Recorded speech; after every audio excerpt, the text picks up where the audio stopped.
Death or Prison, brought to you by leanonmeusa.org. Two of the men you are about to hear have spent more than 25 years in prison.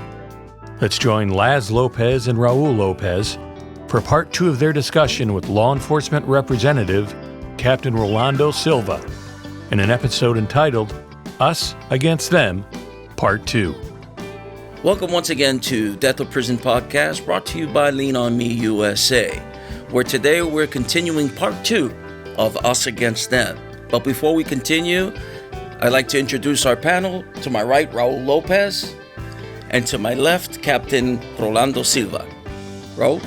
You know, when we look at officers, sometimes we see the uniform, and we might have some preconceived ideas. But it's very interesting, Captain, that you continued to go to school, you went to law school, and you became a prosecutor. If you want to share a little bit about that. Yes, I was privileged to get to go to law school mid-career while I was a cop, and I took on that challenge, and I was able to get it done, and I was also able to serve as a special state prosecutor for the 15th Judicial Circuit. So got to see that part of the criminal justice system as well, and I think it made me a more well-rounded police officer. Captain, as I understand it, you have maybe a staff of, about 100 that are under you? Pretty close. That's a difficult task. And considering, obviously what's going on in the world today, what do you instill on your men and women not to make those drastic mistakes or make the right decision when it comes down to it? How do you do that? Well, we have to continue to challenge ourselves in law enforcement to continue to be the best that we can be. And what I try to instill with a lot of my men and women who work for me is the virtues that are important, right? The values of what we have to keep in front of us at all times. And there are many. Obviously, we know, many virtues that enable people to be successful. But I'm going to tell you, there's one in particular that stands out, and that's the virtue of perseverance. So I want the audience to understand that virtue, perseverance, that means never giving up, is one of the most important virtues that you can have if you ever want to achieve any of your dreams, be the person you've always wanted to be. You can get there. But more important than that, more important than any other virtue, I should say, is that ability to understand that you cannot give up, even when things are extremely difficult. And I got a great story on that if we have time to share. Of course you can. Of course we do. So when I was going to law school, after I became a police officer, I decided to go down to the University of Miami and become a lawyer. All the while being a police officer, I was going to try to do both. And 9/11 hit. So what happened with 9/11, it was all police officers working in my organization had to start working 12-hour shifts every day. Now, wow. I was floating 5 classes, going to school all morning, and then having to come back and work all night, and then still try to maintain that ability to finish law school. So after a while, I started not being able to complete that. So ultimately, I decided I would have to give up the law school. The 9/11 toll just was taking too much out of me and my family, and I was going to give up the law school idea. So I decided to type up my letter. I was going to bring it down to the dean, and it was very hard to get in law school, by the way. You have to score very well on an exam called the LSAT. You have to have people going to the board of, to get your application in the right place. At the University of Miami, it's no easy task. Yes, so this was no easy decision for me. But I finally felt like it was time, and there was no way I could make it up before the exams, and I was going to fail out miserably anyway. So I decided to quit, and when I went to the gym for the first time after I started my law school experience, I felt really good about the idea of quitting. So I started heading to the gym, and I turned on the radio, and lo and behold, there was this autobiographer talking about Michael Jordan, and he said the one thing about Michael Jordan that made him so great was the fact that he never, ever gave up. Never quit. So to me, that was almost as if God was speaking directly through the radio at me. And I knew at that point that I should not give up. And I'm so glad I did not. I decided to rip up that letter. I did go back, continued my education, and somehow, some way, you made it. We made it. I forgot my kids' names. I don't know how I think I slept mainly on the roadway while I was driving. But at any rate, I got it done. And then I got to serve as a special state prosecutor. I got to use my law degree in many different ways, and I'm so glad I was able to get done. But I'd always remembered, whatever you do in life, when you want to try to achieve a dream, do not quit. This reminds me of a book I read by David Wilkerson. He has a quote that I'll never forget, and it says that perseverance is the aim of all spiritual attacks. Doesn't matter how you start. You can be in first place, but if you just give up in the last mile in a marathon, for example, you have not achieved anything. Guys like myself been out 13 years, and I'm still running this race. And I have not achieved anything if I go back tomorrow to prison. So perseverance is very important, something that not to give in, not to give up, not to throw in the towel, no matter what the circumstances that you are facing. There's something that we talked about here about challenges upon release and things that we confront daily, and it's continuous. The fight is always there. Paul says it, not that I have achieved it or gotten there, but one thing I do is I press on. It's really an honor to sit here with you, Captain, because I was never one, even in my criminal career. I never hated cops. That wasn't my thing. But I do have this thing, like to sit here with you and to know that you're a believer, to know that your faithfulness to God. You know, in the prior segment, I believe you quoted Colossians, was it 2:23? 3:23. You said that everything you do it as unto the Lord. And for me to sit here with you knowing that this segment is called Us and Against Them, and obviously we have proven that there is no conflict, that in fact, blessed, now the Bible says, blessed it is to see the brothers dwell in unity. And that's where God sends, the blessing and life evermore. And if we continue to work together, this is the important thing, and I think, Raul, you can attest to this, that if we're able to work together in our community, to work together to show that, hey, there is no difference between you and I. This is not the movies. This is not the movie. Put the guns down. Hands up. And believe it or not, when I see an officer today or I see one of military, I acknowledge them. I tell them, I thank you for what you do. And to sit here with you knowing that you put God first, I can see why you have gotten so far with this and how God uses you. And I believe in the prior segment, we talked about how all authority has been ordained by God. You are ordained by God. And I thank God that you are in the position that you are today. As you were speaking that experience when you were going to law school and you almost gave up, what role did your wife play in that? The reason why I ask is because before I went to prison, I was a licensed nurse, had a great job, Jackson Memorial Hospital, whatever. And then because of drugs and the love of money, we got into what we got into. Which, by the way, I believe is the worst addiction you can have when you think that you can solve all your problems if you have enough money. And that is not the truth. But I remember when I got out and I got married, in those tough times, there were times where I am convinced I wouldn't have made it if it wouldn't have been for my wife. And you had kids then. Reason I bring this out because there's a lot of you guys that are watching that have wives, have families. From this side of the wall or that side in law enforcement or those of us who are returning into society, our families play a big role. So what was it? What role did your wife play? Well, I don't want to be over dramatic here, but honestly, my wife is my everything. She is the one, the pillar in my family that actually encouraged me to go to school. I never thought I had what it took to go to college. Out of high school, we've been together that long. We've been married since right out of high school. And she's the one who encouraged me and said, look, you can go to school. You can do this. And lo and behold, I did. I went to school, took one class, I got an A, and I said, well, maybe I can keep doing this. And I did. And I graduated summa cum laude from 3 institutions, from my associates to my bachelor's to my master's, and obviously prepared to go to law school.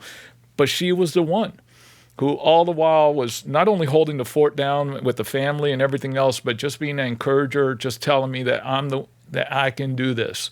And I don't know how I would ever gotten through law school and the rest of life. We've been together since then, another 20 years. I don't know how I would have ever been able to accomplish any of that without her. It is good that men do not go through life alone. That's right. We need a good woman. And by the way, I just want to say one thing, Raul. Both you guys have expressed it's an honor for, that you guys say it's an honor for me to be here. The honor really is all mine.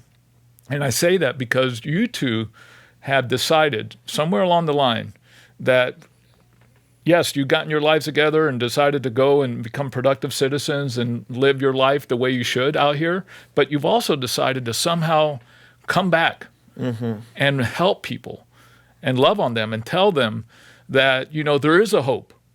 And that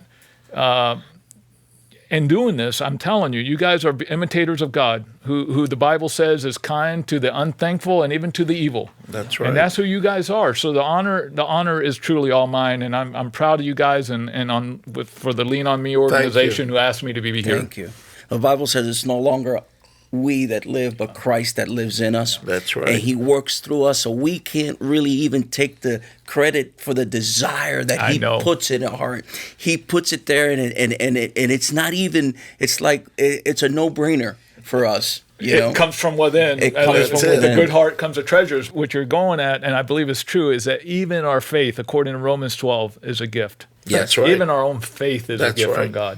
Yeah. That's right. With that said, and I'm sure, again, maybe the guys that are listening felt like I did. Like, is there officers that are believers? Can that exist? Oh my goodness! And can you express a little bit about your encounter with God? I'm willing to know. I want to know. Well, let me tell you this. I grew up with my father was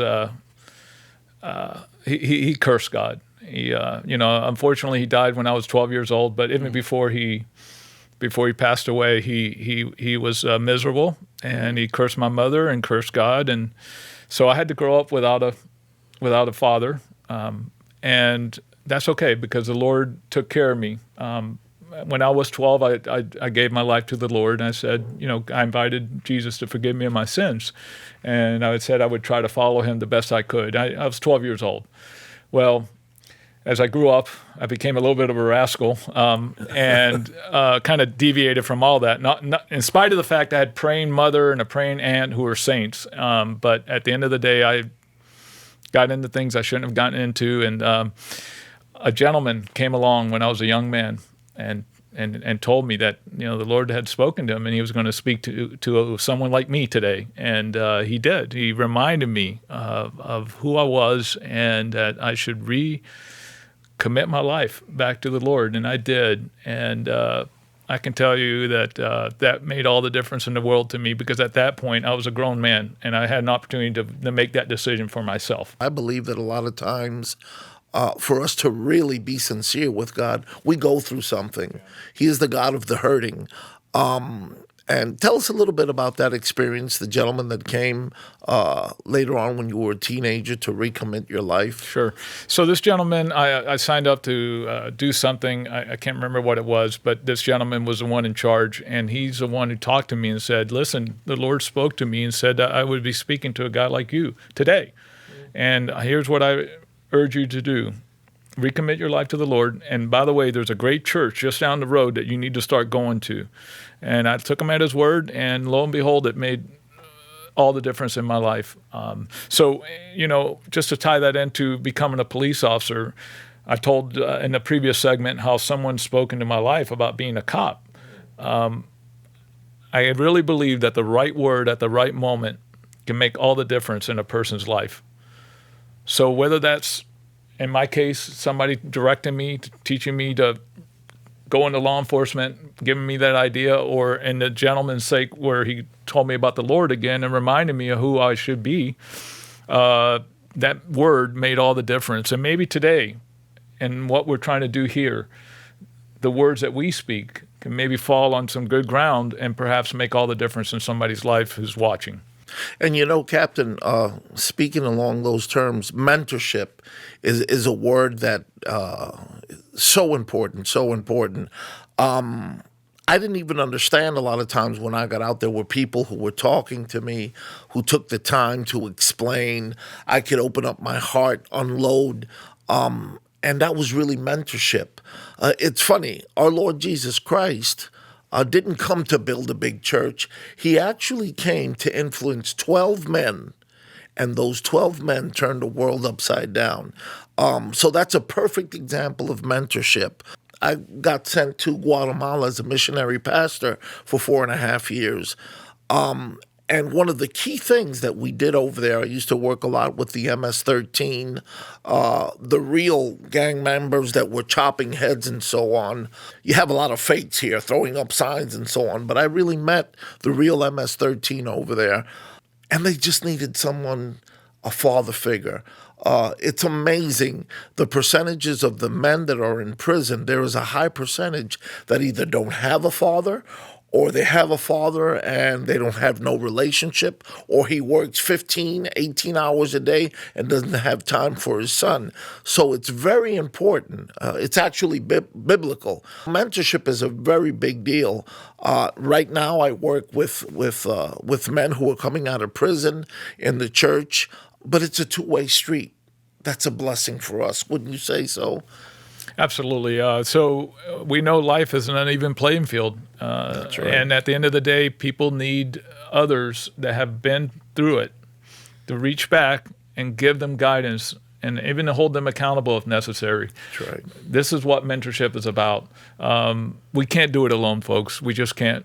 And it's our job as seasoned believers to try to do what we can to help others that are just starting this journey, because it just takes that kind of effort. Being law enforcement and being a believer. Now, have you ever were confronted with a situation at a routine stop or robbery or a B&E, whatever, anything where your spirituality was like, what should I do here? Should I show leniency? Should I be merciful? Or does, obviously the law comes first because that is your job. Right. I've been transferred from one prison to another. And as you can attest, I know as you're listening, God strategically puts certain law enforcement, certain officers in every single institution that actually touches our heart, and we can see that God puts them there. And so something like that has, if you had an experience that you can remember that you would like to share? Well, I like to think that in every action I take, I'm always keeping the word of the Lord and his ways, right? His teachings in front of me. And so I try to never exact evil for evil. Even though people may try to hurt me or do things, I also take a look at I don't just look at a person necessarily as that physical body I'm looking at. I also look at that person and realize there's some spiritual forces in play. There you go. I look at That's who's right. behind that person, trying to compel that person to do things that are lawless or causing harm to other people. That's a human being. There's a soul in that human being. And when I go to do my job, I always keep that in front of me. I do what I have to do, without a doubt. I uphold the law. This is what I'm sworn to do, and I do take that very seriously. And all of us in law enforcement do. I can tell you that. I mean, there are exceptions to every rule, but at the end of the day, most people in this profession work very hard to get their job right.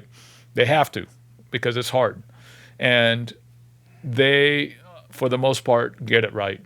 But we should never return evil for evil.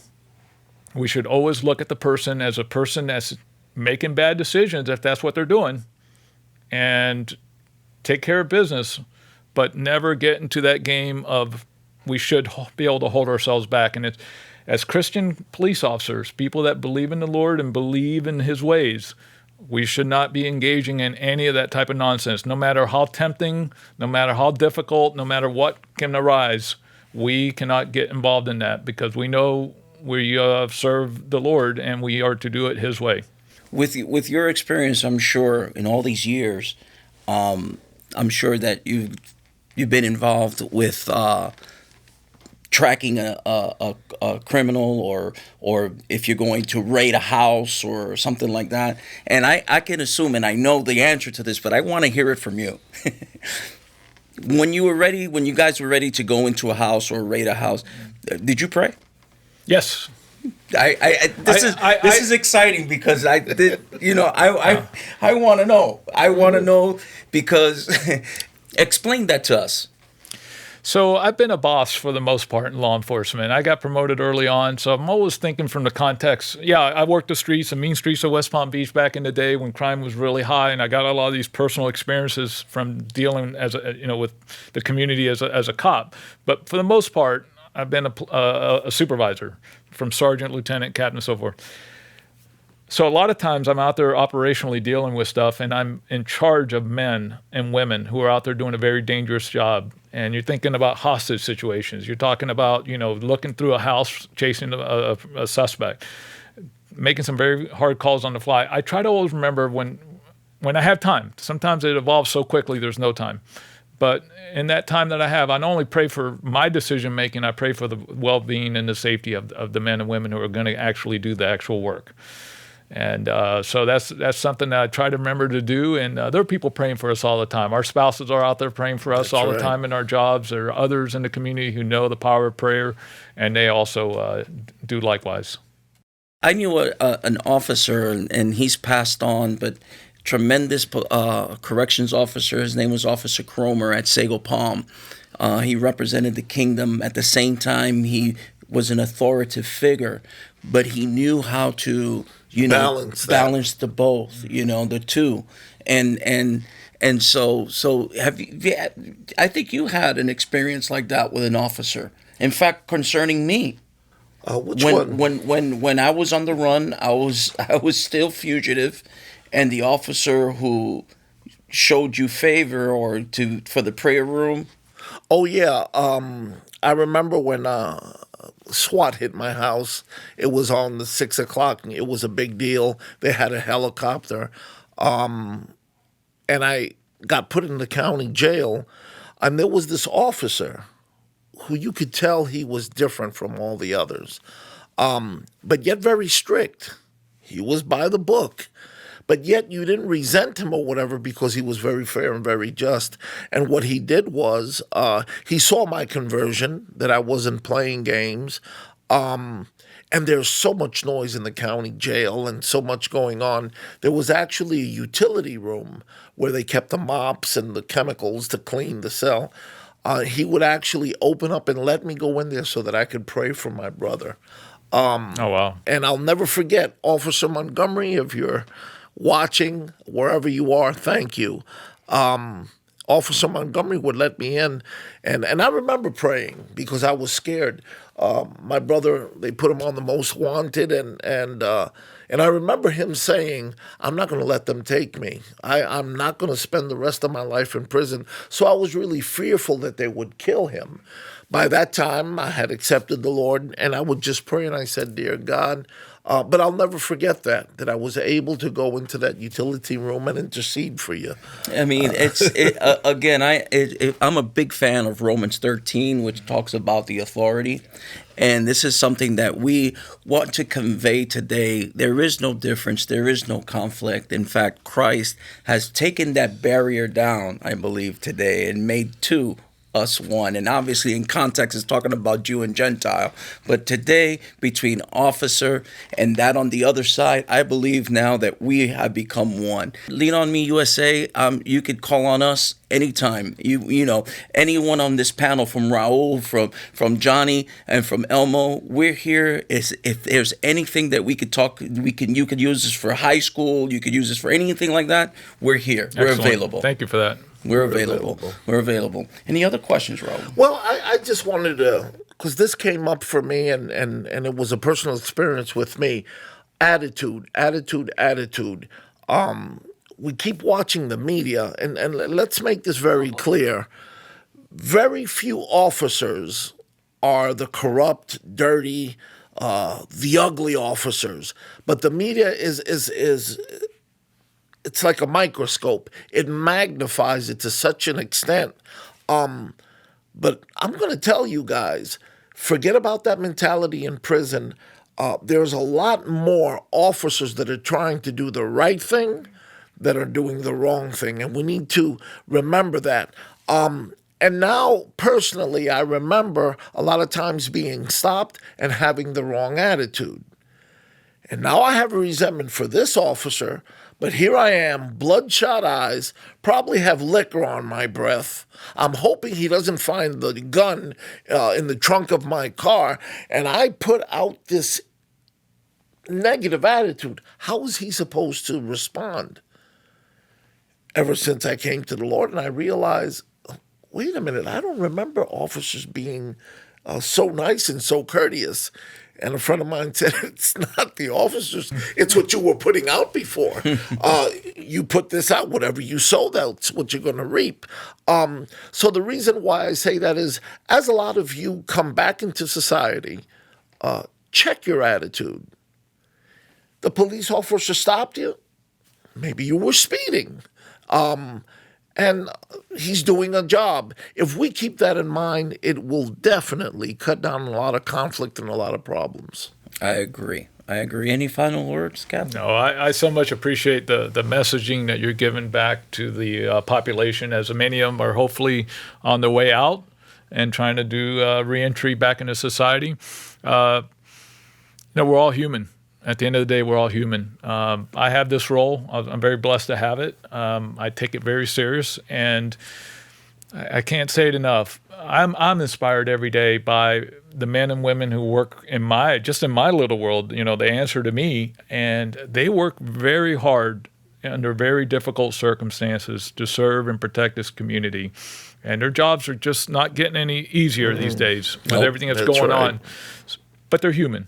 And they're trying their best, and I'm inspired by them every day. So please take away, hopefully, from this opportunity that we had to be together, I guess there's bad apples in every bushel. That's right. But for the most part, they are trying very hard to do the right thing the right way, and they succeed at it often. And it's just inspiring to me and amazing to me, even after 33 years in law enforcement. And by the way, people that do this profession, and I've been around, I've had the opportunity to go to Haiti and teach at the Haitian National Police in Port-au-Prince. I've been in Puerto Rico after hurricanes, and I've done relief work with the cops. Cops are cops, whether it's Haiti, whether it's Puerto Rico, New York. I know, I went to the FBI Academy, and I've gotten to see them from all over this great land of ours. People that come into this profession are really honorable, and they're trying their hardest to do the right thing the right way. Exceptions, of course, are out there, but for the most part, that's the truth. So this idea that's being painted that we are not the good guys, that we're out there a bunch of rotten apples, that's just not. Yeah, that's not reality. And that's right. I want everybody to keep that in mind, because we are out there looking for everyone's interest. We are. That's right. It's not longer us against them. We're on the same team. We are on the same team. That's it. With that said, thank you for tuning in to Death or Prison podcast, brought to you by Lean On Me USA, where we like to say, choose life. We invite you to the leanonmeusa.org website, where you or your family can click the middle button and be connected to a welcoming, mentoring church. Once you click the button, you can fill in your name, email address, phone number, city, state, zip, and leave a comment. We would love to hear from you or your family. Looking for a welcoming church? Connect at leanonmeusa.org. Death or Prison is a production of leanonmeusa.org. Copyright 2020. Death or Prison is offered for information only and is not intended as legal advice. Thank you for listening. I can change the world. Feed one, teach one. One